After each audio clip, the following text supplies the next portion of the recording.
guess we should be going. Oh. Okay.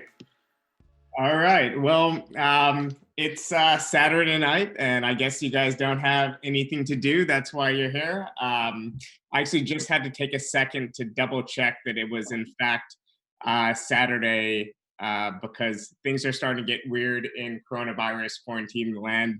The days are blurring together, but it is actually Saturday, and this is the 9th edition of our Stay at Home series, where most days at 6 p.m. Eastern, we'll be talking with a left-wing thinker and then doing a brief Q&A afterwards. And to participate in that Q&A, you need to just drop a line question in the live YouTube chat, and we'll respond to them. We'll kind of collect them and pass them over to our guest.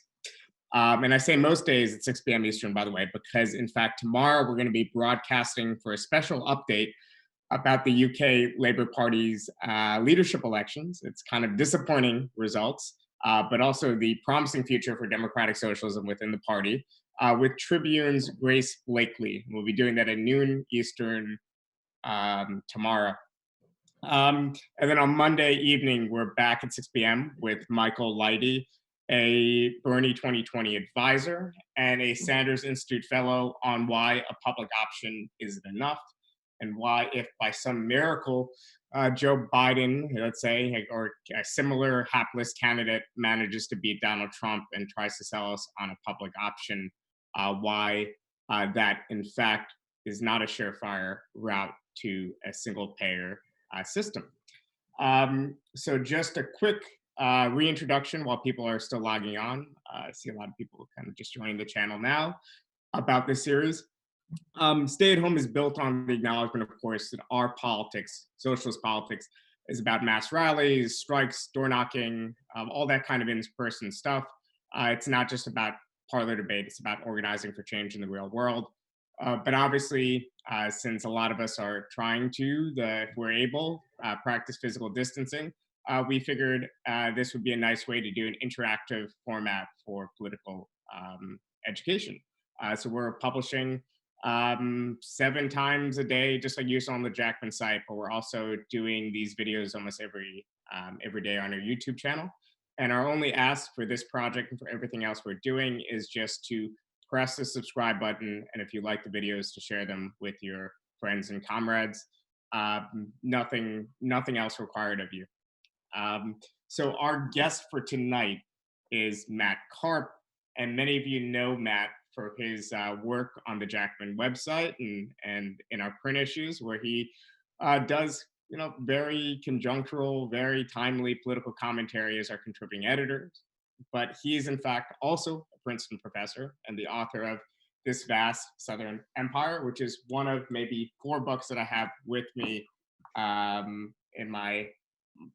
Boston, where I temporarily fled New York from. And he's also the author of a long recent essay in Catalyst, a journal of theory and strategy that's published by Jacobin Foundation. So I'm going to pass it off to Matt now, and Matt's going to chat for maybe 25 minutes or so. Then if you put your questions in the YouTube channel, we will go through those comments and we'll do a brief Q&A afterwards with Matt. But Matt, thank you for being with us, and go ahead. It's great to be here, Bhaskar. Thanks for having me. Thanks for pumping the book. I should say also, Bhaskar's book is out in paperback. This is what we do here. We just sell shit.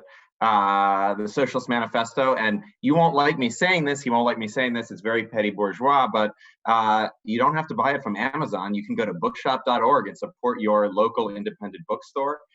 It's available there. I checked. Paperback drops, I guess, mid-April.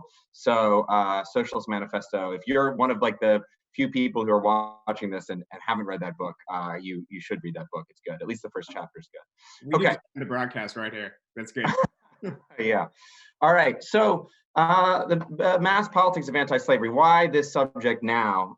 Well, for one, it's the subject that I know about, so that's why. But we had Modi this week in the stay-at-home series. We had Putin, we had Bolsonaro, and now we're adding another man of blood and iron, Abraham Lincoln. except he was one of the good guys, one of the good men of blood and iron of the 19th century, who forged a unitary, or at least a more unitary United States, and helped destroy the institution of chattel slavery. My argument tonight begins from the premise that the Civil War era witnessed America's greatest social and political revolution. That's not, I'm hardly the first to say that, or the only to say that, but it's a sort of jumping off point. It's a sort of premise from which we begin, that in some ways, the transformations of the Civil War era, in their scope, their violence, their radical transformation of American political economy, surpassed the original revolution, certainly the New Deal era, even the Civil Rights Movement. And specifically, though, today I want to zoom in on a particular moment in the 1850s that sort of triggered this larger cascade of revolutionary transformations. The political revolution that brought an anti-slavery party to power in 1860, the first anti-slavery party ever to exercise national power, Abraham Lincoln's Republican Party. So before we get into the nitty-gritty of the 1850s, let's just zoom out a little bit and consider the sort of the state of slavery and abolition, as it were, on the kind of global playing field in the mid-19th century. It's worth remembering that this was a moment in the 1850s or 1860s actually represented the numerical peak of 4 centuries of the Atlantic plantation complex. This vast system of kind of unimaginable horror brought 13 million African laborers to work in the fields of European colonies in the Americas. And it wasn't a new system, obviously, and it had many peaks and valleys. And to be sure, the wars, revolutionary wars and emancipations of the 18th century in Latin America, in the northern United States, and in Haiti, signally had weakened and in some places destroyed the system. But where the system of plantation slavery survived, specifically 3 places: the Empire of Brazil, the Spanish colony of Cuba, and then most of all in the United States, slavery only grew larger and stronger and more powerful and profitable than ever. By 1860, there were more enslaved people and more profits wrested from their toil than at any time in world history. So this is a powerful system. In the United States, with over 4 million slaves and a booming cotton economy that commanded the world market and helped fuel the Industrial Revolution from Massachusetts to Manchester with its supply of raw cotton in these textile mills, the United States was at the very center of this global slave system. And I wrote about this in my book, in this vast Southern Empire, about American slaveholders and their kind of international view and how they understood themselves in a profound way to be part of to be integrated into a kind of a global order, and did not underestimate their own power within that order. You could say, perhaps overestimated it, frankly, but certainly they knew that they were a part of this global system and that slavery was integrated. And so basically the takeaway here is we really shouldn't underestimate the size or power of the system in the 1850s. And it's worth remembering too, I think, in the context of a sort of a Jacobin talk, when we're talking about this from a left perspective. American slavery itself was many things, right? It was a system of personal domination and often exceptional cruelty. It was a system that seized upon racial distinctions and imposed a form of racial domination with enormous, long-lasting repercussions. We still live with them today in all sorts of ways, for sure. But fundamentally, also, it was an economic system, a system of property and labor where masters claimed maximum physical control, the right of ownership, chattel ownership, over their workers in order to extract the value of their labor. And the larger struggle against this system, the international anti-slavery movement, was in critical respects not just a freedom struggle or a civil rights struggle, as one frame you could put on it, or even a democratic struggle, although it was all 3 of those. It was also a labor struggle, and it's one that should absolutely be claimed and be celebrated by today's labor movement and by socialists as well. That's just kind of an important kind of starting point for how I think about all this stuff. And the struggle against the American slave system, too, to get a little bit more concrete, was a struggle against a certain kind of political economy, the particular form, a capitalist order and political system that dominated the antebellum United States. And now there's a large academic debate, of course, about the relationship between slavery and capitalism globally and in the United States. And I'm not gonna, peek under the sheets of that right now. The key point here, as I zoom in on the political struggle, which we'll get to in a minute, is that this was not just a particular localized struggle against Southern masters. It involved inherently anti-slavery, a struggle against a larger economic and political order. And that's one reason why I do think, when we think about it in those broader terms, why this movement, even though it's 150 years old or older, in some crucial respects has, I don't want to say lessons for us today, but is absolutely, I think, necessary to study and understand the process of political change and how economic and political orders can be challenged and sometimes can be defeated. Anti-slavery leaders at the time knew this. They knew that they were taking on a larger system, more than just a few senators from the South. New York's William Seward, who was probably in the 1850s the most outspoken, most influential anti-slavery political spokesman in the North, said in 1850, "So long as slavery shall possess the cotton fields, the sugar fields, and the rice fields of the world, so long will commerce and capital yield it toleration and sympathy." The struggle against slavery was, in some sense, a struggle against at least one form of commerce and one form of capital. And the destruction of slavery in the 20 years that followed Seward's speech was not a blind or a kind of automatic step in the working out of economic progress toward modernity, as it sometimes can be presented. Of course, slavery was already a backward relic. No, it featured and it required an explicit, militant struggle, political struggle against fearsome odds, and at least certainly odds that seemed fearsome at the time. And tonight, I want to talk specifically about this struggle in the 1850s against the strongest slaveholding state in the world, the United States, and the slave power, as Republicans termed it, in the 1850s. And the argument I'm going to make sort of briefly was that American slavery in the mid-19th century was destroyed by this explicitly political struggle, even this explicitly electoral struggle, which I think is an emphasis that is not always given to electoral politics as we think about the Civil War era. And in the United States, unlike virtually everywhere else in the Atlantic world, emancipation came not through royal decree or judicial verdict, but not through even direct armed insurrection on the part of enslaved people acting on their own, but through mass democratic struggle. And yes, of course, ultimately it took a civil war involving the essential contributions of enslaved people to destroy slavery in the 1860s. But all of the emancipations of that era, they were all only possible. They were all threatened, announced, executed, and sustained democratically by an anti-slavery political party that won office and continued to win office, defended its actions in moving towards emancipation through national elections. And in that sense, a really critical ingredient, maybe the critical ingredient in the destruction of slavery, was the creation of this anti-slavery majority in the North through the Republican Party. Certainly, it was a necessary component at minimum in the destruction of slavery that followed on the ground. But in some ways, it was also not just a component, it was the trigger for all of these transformations, military and social, that ultimately destroyed slavery on the ground. If not for that political effort to break apart the existing political and economic order in the 50s, there would have been no Civil War, no slave emancipation, etc. And in this sense, this is something W.B. Du Bois recognized years and years ago in The Souls of Black Folk, over 100 years ago. He wrote, it was votes that made war and emancipated millions. And those votes counted. And that's a theme of my talk tonight. So three main headings through which I'm going to sort of take you through these mass politics of the 1850s. First, thinking about anti-slavery as mass politics, not as vanguard or kind of fringe radical politics led by a kind of brave moral minority of abolitionists, but politics that involved winning an electoral majority. That's a theme.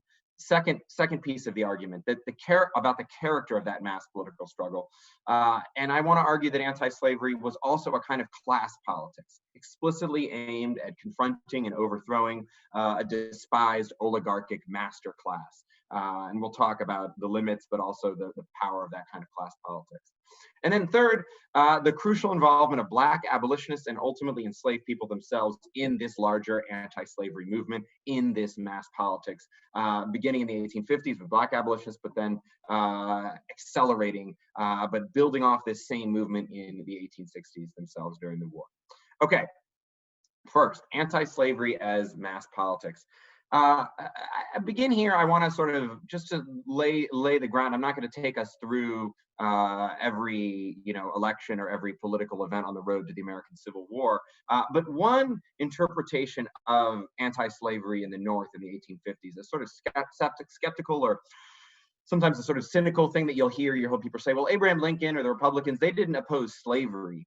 They only opposed the extension of slavery. So they weren't abolitionists, certainly, and they weren't really even anti-slavery. They were just anti the extension of slavery. And alongside that, you'll sometimes hear narratives that that sort of talk about the Republican Party or Lincoln as a kind of step down, a decline in radicalism from the kind of braver and more authentic and more moral abolitionism of the 1830s, William Lloyd Garrison, et cetera, that ultimately represented a sort of step back from a more authentic radicalism in the 1830s or even the 40s.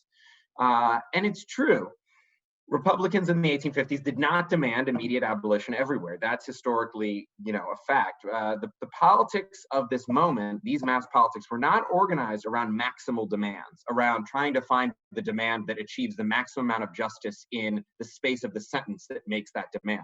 They were organized strategically, radical reforms that were both capable of challenging the slave power at its core, at its essence, so really radical transformative reforms that portended the destruction of slavery, but also reforms and demands that were capable of being rallied around to build an anti-slavery majority in the North. Majoritarian demands, not demands that sounded best when phrased in a placard, but demands that could rally the people, millions of people, not thousands of people, not hundreds of people, millions of people. And the most crucial majoritarian demand of the Republican Party was the non-extension of slavery into the continental North American West. This was the demand that helped bring the Republicans together in 1854 in response to the Kansas-Nebraska Act, and which threatened to spread slavery across the continent. And there's a lot to be said here about the intricacies, or about in general, the kind of expectation of the settlement of the western half of North America that had belonged to, Euro-American settlers, and maybe we can talk about some of that in the Q&A if we like. But a key point is that leading Republicans understood that ending slavery's extension, that blocking the spread of slavery, was always a means to ending slavery altogether. Without the possibility of expansion, and without the slave power in Washington propping up slavery itself, even in the South, in South Carolina and Georgia, et cetera, would be increasingly vulnerable. Lincoln himself famously said this in the House Divided speech, that slavery must be put on course of ultimate extinction. Southerners heard him when he said that, and we should hear him too. Seward also said, this is not just Lincoln, slavery is not and can never be perpetual. It will be overthrown peacefully or lawfully under this Constitution, or it will work the subversion of this Constitution. Then slaveholders will perish in the struggle. Seward, not the only Republican to threaten, in effect, violent destruction of slavery if slaveholders do not accept the slow and peaceful destruction of slavery. And in the 50s, this kind of politics meant that Republicans worked to make the American political debates turn not on a technical binary about where slavery should or should not be allowed to exist, but on a larger rhetorical politics of slavery against freedom. This was a politics of constant agitation, yes, focused on the specific demand of non-extension, but emotionally, morally, and politically, rhetorically organized around a condemnation of slavery itself. And slaveholders themselves recognized this, that the thing that defined the Republican Party was not the politics of non-extension, but the politics of slavery agitation. And that this agitation in transforming Northern opinion represented a threat, a mortal threat to the power of the master class and slavery itself. No matter whatever disclaimers the Republicans might make in their platform, this was a death blow for slavery. And the election of 1856, the first national campaign contested by the Republican Party, brought out millions of Northerners to mass rallies to hear militant anti-slavery speakers like Seward, other Republicans, Salmon Chase, Henry Wilson. We could go on. What's important is mass rallies, the Republicans sort of partook of the kind of mass politics of the mid-19th century that existed in the second party system between Whigs and Democrats. And Republicans kind of took the theater of those politics and infused them with the kind of radical insistence on denouncing slavery. And it brought this kind of political marriage, brought crowds of 10,000, 20,000, 30,000 people. These would still be massive political crowds today. If you can imagine 30,000 people, if Bernie or Trump even could bring 30,000 people to, Beloit, Wisconsin, or Princeton, Illinois, that would be a major, major coup. This is a country obviously much smaller in population, much more spread out, much more difficult transportation, massive political rallies. Republicans were not the only ones in kind of making use of this kind of mass politics, but anti-slavery absolutely partook of that, and it was an essential component of that. It involved mass media politics too. Charles Sumner, the famous radical senator from Massachusetts, who was struck down on the floor of Congress by an angry slaveholder who he had in effect basically provoked with a blistering attack on the slave power, the crime against Kansas. Charles Sumner's speech, that blistering attack after he was martyred in the Senate, was distributed to probably 3 million people in the North. Massive, massive spread of these anti-slavery ideas in a genuine mass politics. And an important goal here in this politics was sharpening the contrast between the needs and aspirations of America's vast majority and the political power exercised by this tiny slaveholding elite who ruled Washington. Seward himself said, and I love this line, this has a lot of contemporary echoes, the whole number of slaveholders is just 350,000, not just 100th part of the entire population of the country. It was literally slaveholders represented an antebellum 1%. Seward, I don't think he brought out the Bernie Sanders accent. He didn't talk about the millionaires and the billionaires, but he did specifically say 300,000 slaveholders, population of 30 million. This is a 1% that is ruling us undemocratically.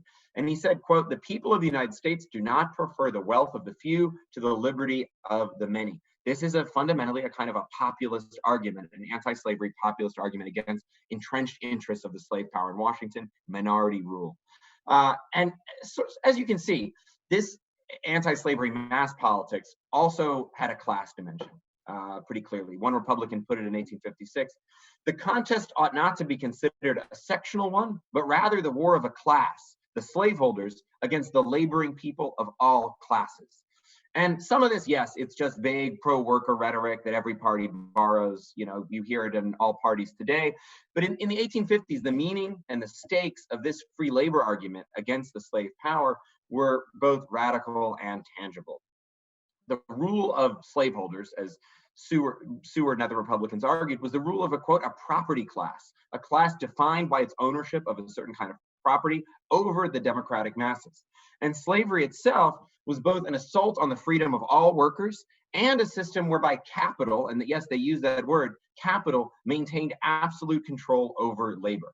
And just as a sample of this rhetoric, here's Seward in 1860 talking about the rule of the slave power over the United States and how the United States had come to, in his narrative, fall under the sort of undemocratic embrace of the slave power. And he says, did ever a great empire founded on the rights of human labor slide away so far and so fast and so far and moor itself so tenaciously on the basis of capital, and that capital invested in laboring men? And look, we should be clear. Neither Seward nor Abraham Lincoln was what we would today call a socialist. There was a lot of early 20th century socialist propaganda, notwithstanding that, they kind of tried to present Lincoln as a socialist. There's one of my favorite little books from that period is called Little Sermons in Socialism by Abraham Lincoln, and features a bunch of quotes about Lincoln talking about labor is prior to and independent of capital and so on. These were not socialists. They still believed in the kind of primacy of an economic market, for one.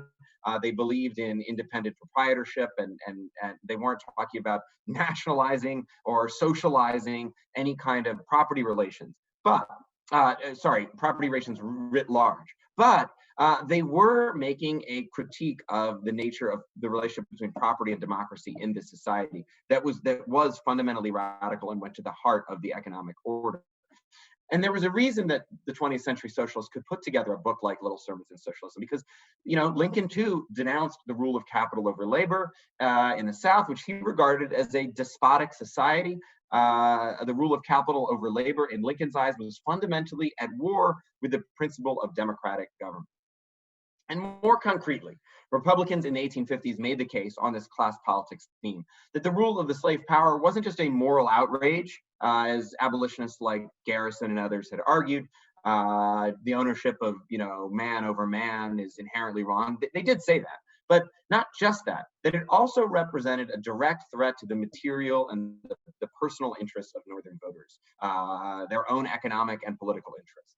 That the slave power, by attempting to turn the West into, as one of the founding documents of republicanism put it, a dreary despotism of masters and slaves, that this would deprive free Northern families of their right to Western lands through a Homestead Act, which the Republicans' anti-slavery movement continually promoted in the 1850s, basically a giveaway of productive property of Western land to landless and, in some cases, you know, poor and capitalless Northern workers. And yes, fundamental to note here, parenthetically, that this also involved the kind of almost universal assumption of mid-19th century America that the land in the West was the true property of settlers from the East and not the indigenous inhabitants. Republicans were hardly better on this than slaveholders themselves. But the Homestead Act, it absolutely represented a kind of settler colonialism. There's no way in denying that. But it also represented a kind of government program to distribute productive property to the landless. And the slave power blocked it repeatedly, hoping to prevent that kind of distribution of property in order for slavery to spread into those lands. Slave power also blocked, again, class arguments that Republicans made against slavery and the slave power. The slave power blocked money for infrastructure improvements the North needed, infrastructure spending, railroads, harbors, agricultural assistance and reform, blocked big government, absolutely. The slave power and its Northern allies in the Democratic Party, by promoting free trade, the free trade policy favored by Southern planters, suppressed Northern wages. Republicans made a big deal about this. A lot of good specific stories about that. Above all, though, through the Senate and through its control of the Democratic Party, through the Supreme Court, through its control of its dominance over the powers that be in Washington, the slave power had almost a total monopoly over the U.S. government, even into the 1850s, despite being a tiny minority, a literal, as Seward said, 1%. And so this kind of politics, which fused the moral critique of the abolitionists to these, you know, very material interests of voters, is what helped make anti-slavery a truly mass movement. And probably the most vivid illustration of the power of this mass politics and this class politics was the rise of the wide awake movement in the run-up to the election of 1860, which brought Lincoln to power. I think there's an image there of wide awakes marching in New York in October of 1860. This was a movement, if you don't know anything about the wide awakes, that enlisted something like 100,000 young Northern men into what was essentially a kind of grassroots paramilitary organization. Vulgarly, but I think it's not wrong to say, if you can imagine, you know, 20,000 Bernie bros marching with under torchlight in capes and military garb through the streets down Broadway, you get, you have an inkling of what this was up to. And yes, it absolutely horrified political observers in every other party. These wide awakes conducted massive rallies in northern cities with this kind of military paraphernalia. They mostly, the best historical work we have on this, there's still more needs to be done. I'm working on this. Mostly were composed of wage workers and farmers, lower middle class and working class participants, very overwhelmingly young, and they were the kind of militant spear of this Republican movement, often getting in brawls with Democratic supporters in cities which were heavily controlled by Democratic machines. This was a kind of really powerful illustration of the intensity of this kind of mass and class politics in the 1850s, aimed against the slave power. In other words, you could say, even as this is a theme, even as the formal policy demands of the anti-slavery movement to some extent shrank, even as some particular demands that, you know, abolitionists had made in the 1830s were not a part of the Republican movement, the politics of anti-slavery became larger and more militant and more threatening, more disruptive to slavery itself. One really apt testimony on this point came from a Black newspaper editor in Canada, Marianne Shad Carey. She's not well remembered today. She was born into a free Black family in Pennsylvania, moved to Canada to escape kidnapping under the Fugitive Slave Act in 1850, but kept a close eye on American politics. And in the middle of the campaign in 1856, when this new kind of anti-slavery mass politics burst onto the scene, Shad Carey wrote something that really has given me a lot of thought, and it's probably going to be the title of the book I'm working on. She says, instead of a handful of abolitionists from motives of humanity, the world beholds millions of abolitionists from necessity.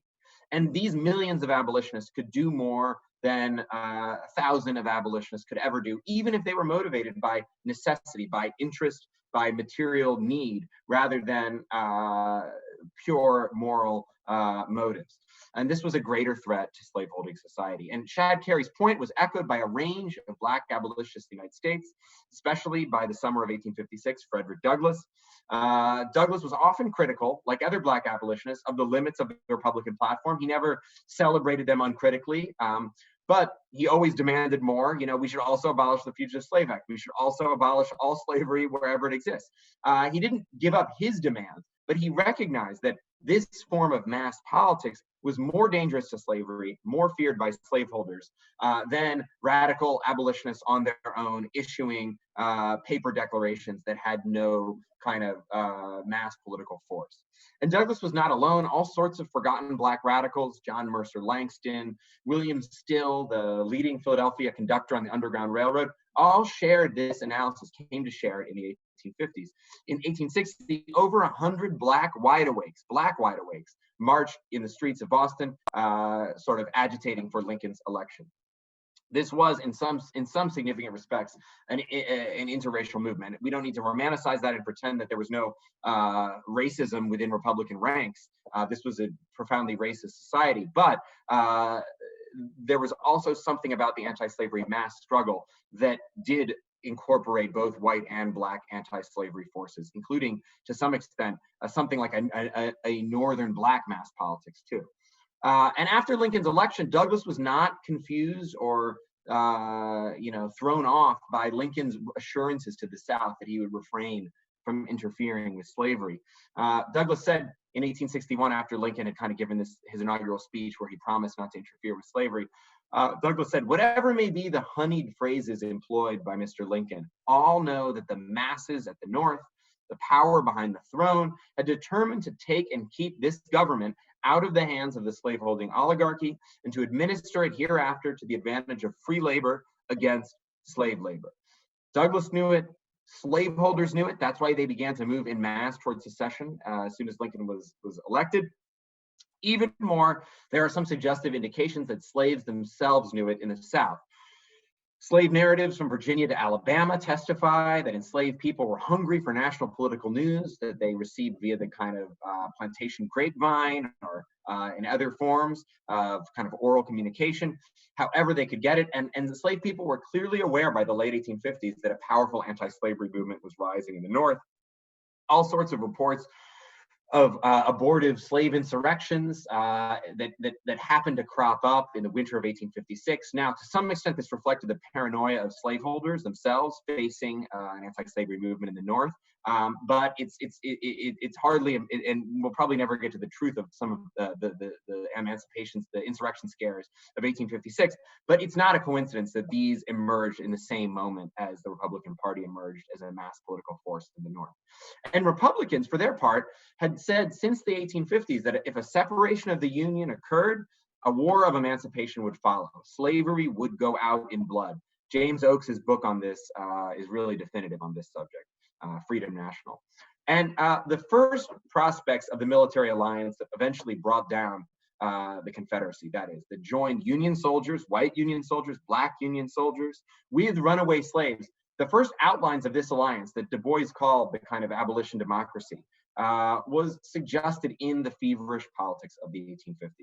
It's impossible to understand the social revolutions, the constitutional revolutions of the 1860s, of the war itself, mass emancipation, Reconstruction, the Reconstruction Amendments, the experiment in biracial democracy in the South, all of the work of the Reconstruction state governments, Black majority government in South Carolina. It's impossible to understand any of these things without understanding its origins in the political revolution of the 1850s. Okay, I'm a little over time, but a few conclusions. A couple historical points and a couple political points. Anti-slavery, this is, I hope I'm not repeating myself, I know I am, but I guess that's what you do here. Anti-slavery in its most effective and its most forceful phase as a mass political movement was a triumph of the people.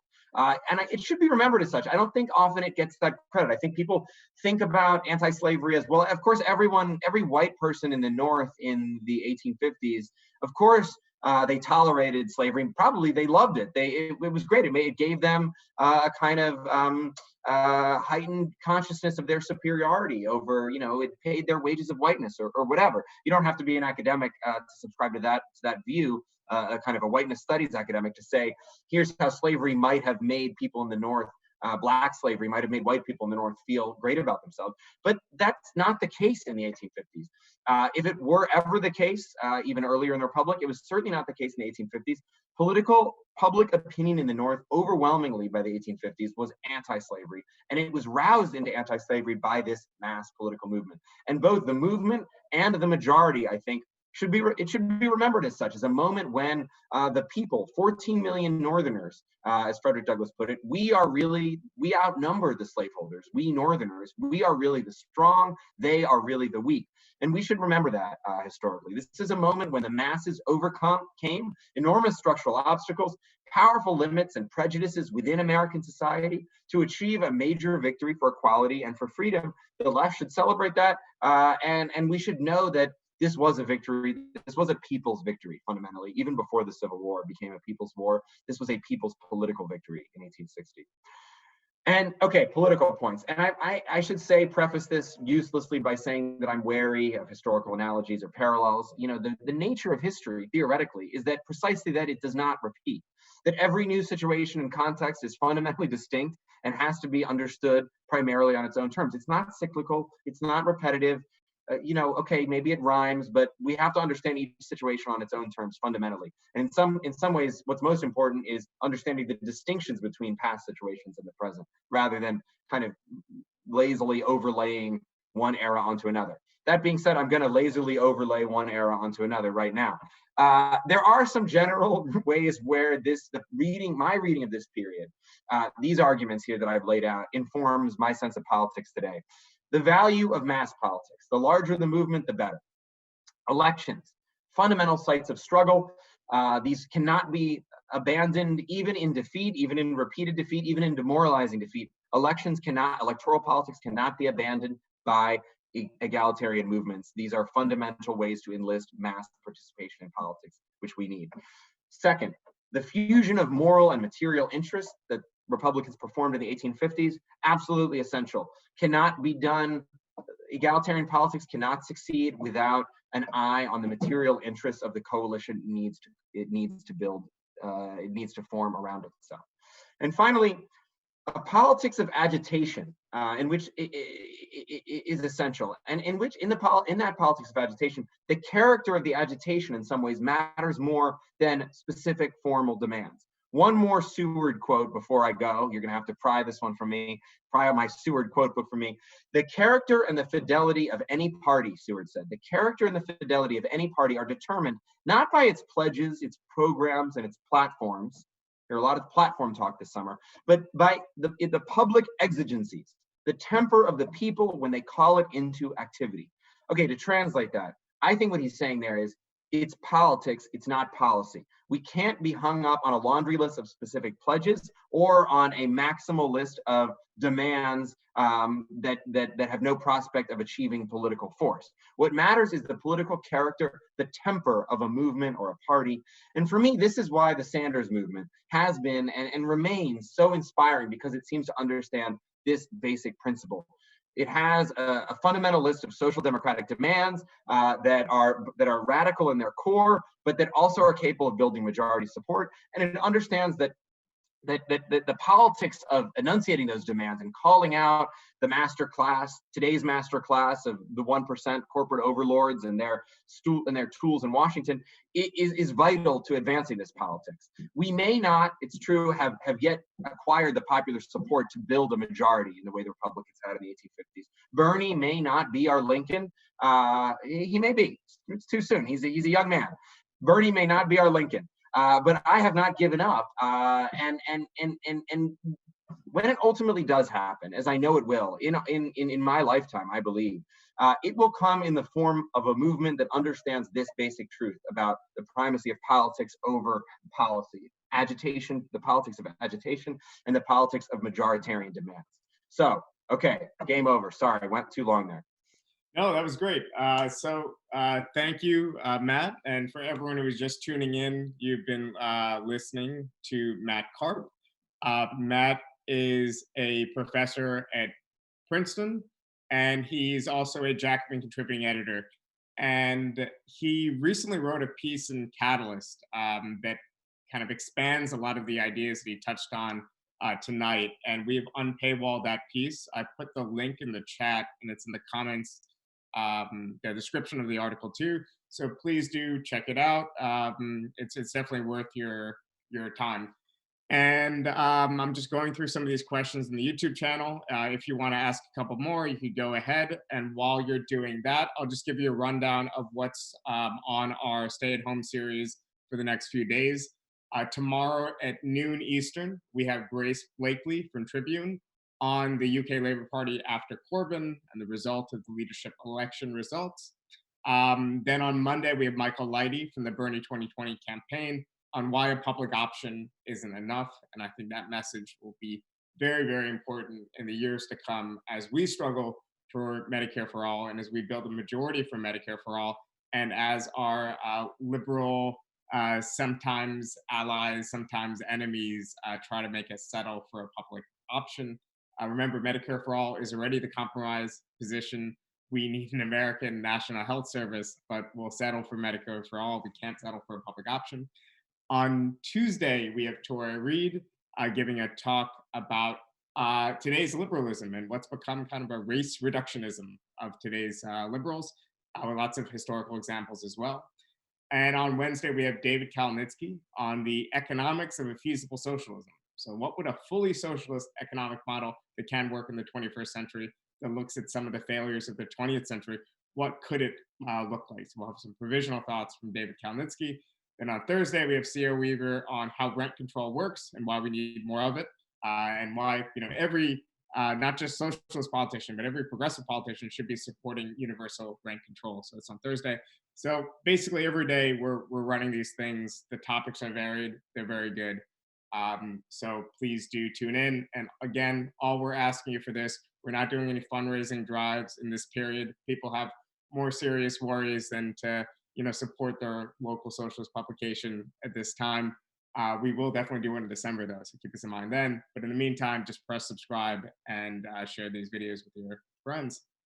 So it looks like we already got a bunch of questions. So the first one I think you kind of addressed during your talk when you described Lincoln's politics as a kind of labor republicanism that opposed wage labor, the rule of the big over the small, kind of embodied by slave power. But there was a question in here about Marx's influence on Lincoln, whether there was any, and a few references in the comments of their correspondence.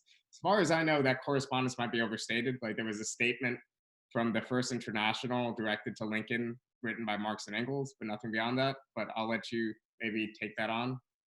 Yeah, it's interesting. I mean, Marx definitely paid attention to Lincoln and paid attention, close attention, both Marx and Engels to American developments. I mean, that's pretty well established there. Marx wrote dozens of newspaper columns on American politics during the Civil War era and corresponded extensively with Engels. And then, I think people have also pretty well established that in his revisions of Capital, the first volume of Capital, he,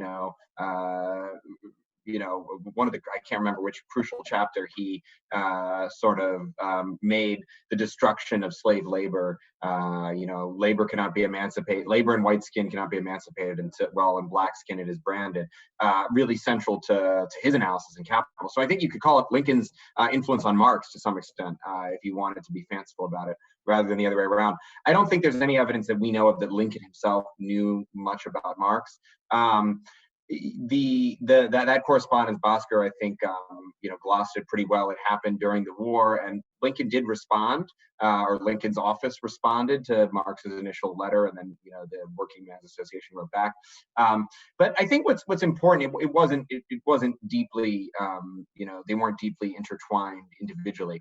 I do think, though, I'll say just for a minute, it's not crazy, though, to talk about the influence of various forms of 19th century socialism, not Marxian socialism, but various forms of utopian socialism, associationist socialism on the early Republican Party. Somebody like Horace Greeley, the most important editor of the 1850s, the New York Tribune, the largest and most important newspaper in the 1850s, became a really militant anti-slavery and Republican paper. Greeley, was heavily influenced by various forms of, Fourierist socialism, and he didn't always hew to all of those through his entire career, but they shaped that in that kind of labor Republican vein, shaped a lot of Republican thinking, I think, about the economy. Last, Alan Bovey. Sean Griffin has a really interesting dissertation about this if you want to get into the weeds, about relations between the labor movement and the anti-slavery movement. Alan Bovey, the man who named the Republican Party in Wisconsin in 1854, was himself a cooperationist socialist. And so in some fundamental ways, the Republican Party owes itself to the socialist movement, early socialist movement in America. And I don't think that that's entirely accidental or coincidental. I think you can follow the strains in their thinking, their view of the relationship between property and democracy, for instance. But no, they weren't Marxists, unfortunately. So there's a couple questions in the comments about the wide awakes. So kind of what happened to them during and after the war, and also were there parallel organizations to the wide awakes by other political factions? I mean, to me, the wide awakes really look like the mass politics of Europe in the 20th century, or perhaps the late 19th century in the US. And I know there was a Southern attempt to create like the Minutemen or something. But anyway, there's some questions and interest in the wide awakes in particular. So tackle any part of that. Yeah, I mean, it is interesting. I mean, I think they actually there's been some historical study of the wide awakes, but there's not actually a single volume, even a monograph devoted to the wide awake movement, and that somebody should write that and just go all in. There's a good article in the Journal of American History. I'm forgetting the author right now. That kind of looked deeply into one wide awake lodge in Hartford, Connecticut, and kind of did some research about the membership and the kind of position of its organization. But I think the scope of the movement is really distinctive. There were no in the sense that torchlight parades were a common feature of mid-19th century American political life. They were not distinct. But I think, and the Whigs had torchlight parades, Democrats had torchlight parades, nativists had torchlight parades. Nativists, know-nothings in the 1850s probably had versions of were probably the closest thing. Various kind of know-nothing clubs were the closest thing to a kind of wide-awake style politics in the 1850s. But I think what was in some ways distinctive about the wide awakes is not just that they were mobilized, but that they were mobilized kind of in effect against slavery, even if they're not often lumped with the abolitionists, and they weren't kind of pure abolitionists always. They were kind of in some ways more interested in kind of brawling with Democrats, or doing participating in other forms, less kind of grand forms of local, even ethnic politics. But fundamentally, they were aimed at the slave power. That was a theme. If you look at newspaper coverage of what the wide awakes were up to in their various in their rallies and marches and political activities, they were aimed at the slave power. It is really remarkable. I would say there's nothing in the South at all comparable to this in the 1850s, because Southern politics was tyrannical and stifled, and there was no mass politics in an oligarchic and kind of aristocratic society in which freedom of speech was not even trifled with. there was a guy in Mobile who was run out of town in 1856 because he was selling Frederick Douglass's book. There was no, this is a thing Republicans talked about, there was no possibility of mass politics in the South, because and any anti-slavery politics anyway, because it was violently suppressed. During Reconstruction now, of course, by the time you have groups like the Klan or the Knights of White Camellia or the Red Shirts in South Carolina, there were various forms of violent mass politics, that partook of some of the same stuff. Obviously, torchlight parades we're familiar with, but in the antebellum era, this was a thing that happened in the North. So on the question of the wide awakes, I know we need a full-length book at some point, but in the meantime, Matthew Stanley is writing something for Jacobin, a Awesome. short write-up on it in the coming months. If you're watching, Matthew, we're waiting for that. But he's also a very good historian. You should check out his work. He's at Albany State University. Is that right? All right. Mm-hmm. So let's see. We have a question here in the comments that I guess harkens back to your first book, which is, how did abolitionists react to the imperial designs of the Confederates? Well, I guess I mean kind of the planter class. Was there abolitionist thoughts on the filibuster movement? Was there abolitionist critiques of the particular form of U.S. foreign policy? And obviously, one of the arguments of your first book, This Vast Southern Empire, was that the Southern planter classes class outlook in foreign policy, at least, really held the reins of what U.S. state policy was in foreign policy. Yeah, no, it's really interesting. If you look at the politics of the 1850s, the politics of foreign policy or military policy in the antebellum republic, it's absolutely the slaveholders who are who want more funding for the Army and Navy, who are, say, in the Pierce administration or in the Buchanan administration in the 1850s, who want to support various schemes of annexation or even kind of, covert schemes of filibuster and conquest.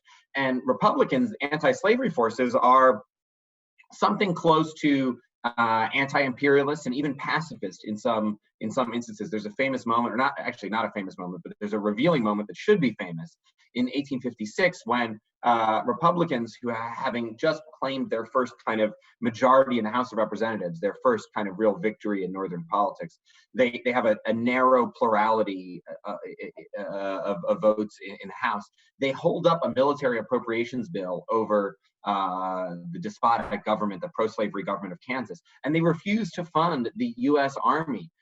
Congress goes home, the session ends, the Army is not funded. Republicans are making, Democrats and know-nothings, nativists, Northerners, Southerners are kind of howling to the moon that you're going to expose our settlers to the tomahawk of the Indian, and you can't unfund the Army. This is a real, a very aggressive militant move. President Pierce has to call Congress back into session, and then finally they wrangle a razor-thin majority from nativists and Democrats to kind of pass this, to fund the Army and pass the appropriations bill. But it's really interesting that Republicans are willing to kind of make real strong stands against filibustering, certainly pro-slavery filibustering in Cuba.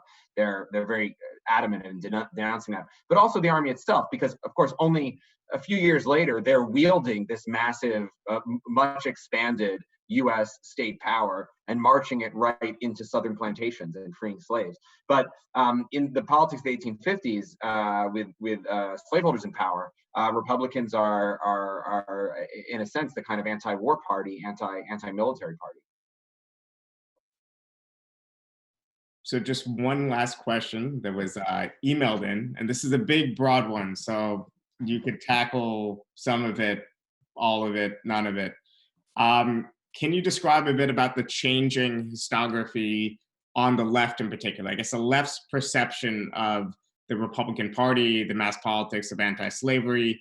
It seemed like there was a celebration in the old left of the 1930s, more of a plague on both houses and an emphasis maybe on self-emancipation in the 1960s and the new left historiography, and then maybe back to celebration now. At least you mentioned James Oak's excellent book, Freedom National. But the question is just simply one about the left's perception in particular, and maybe even if you want to extend that broadly to the general historiography of the liberal left on how it's looked at the Civil War and the Republican Party in particular? Yeah, it's a great question. I love this subject, but you know your gloss again is basically right from my perspective. But yeah, I mean, I think to go back to the early 20th century, it was those early socialists, Debsian socialists, and others who really celebrated in some ways and claimed. I mean, obviously Marx had done this himself and had claimed, you know, the destruction of slavery as a victory for the working classes globally. But in America, Debsian socialists really celebrated the anti-slavery movement. Debs said, "I am, you know, in 1906 something. I am today what we are today, where the Republicans were in 1858." And you know, that's another example of maybe over-optimistic thinking about, you know, using a historical analogy. We're on the cusp of taking power, and it didn't happen for the early socialists. But certainly they claimed this movement as a mass movement that overthrew entrenched injustice and oppression, and was a victory for not just a victory for the United States and for freedom, but for workers.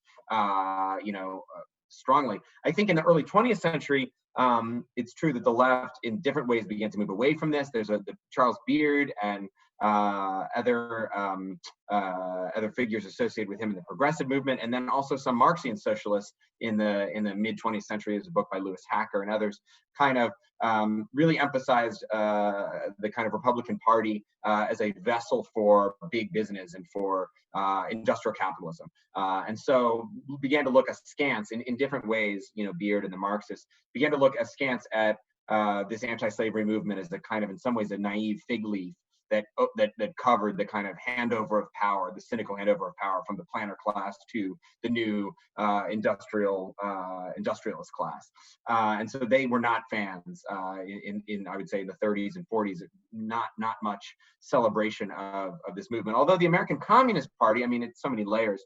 Earl Browder, you know, loved. In the 30s, he loved Lincoln, and you know there were pictures of Lincoln at all the communist rallies in the 1830s. So there was always a kind of basically, I would say when the left moves towards populism and has popular traction, there's an embrace of the Republican Party because it was a popular movement that succeeded.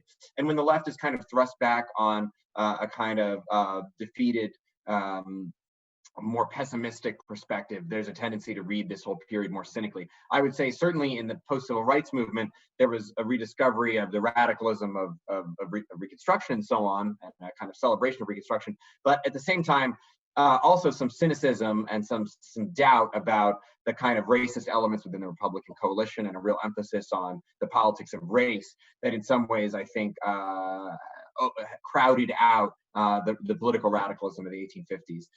But you know, certainly from a new left perspective, there wasn't a lot of sympathy for the Republican Party. But I think Bhaskar's right that we're back in a different moment today.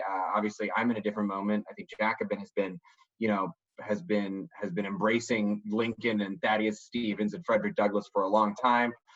And I think my sense is as the left begins, even despite these recent struggles in this primary season, as I think the left in the next 10, 15 years begins to inhabit a more progressive, a more sort of optimistic phase of moving towards popular power, we're going to look again and again at this anti-slavery movement and these mass politics. Okay, well, thanks again to Matt. So check out his book and the Catalyst article he wrote, which is now on paywall. Here's his book, and he's working on a new one as well. And just as a reminder, tomorrow we have Grace Blakely from Tribune talking at noon on the Labor Party. Then on Monday at 6 p.m., we have Michael Lighty talking about the public option, single payer, lots of other things. And we're putting these out almost every day. And all we're asking you to do is press subscribe if you like the video or the series. And again, thanks to Cale Brooks, who's doing production work. And thanks to Matt for taking the time. And thanks to everyone for their questions. Actually, the questions tonight especially were very good. And I hope everyone has a great weekend. Thanks, Bhaskar. Thanks, Cale.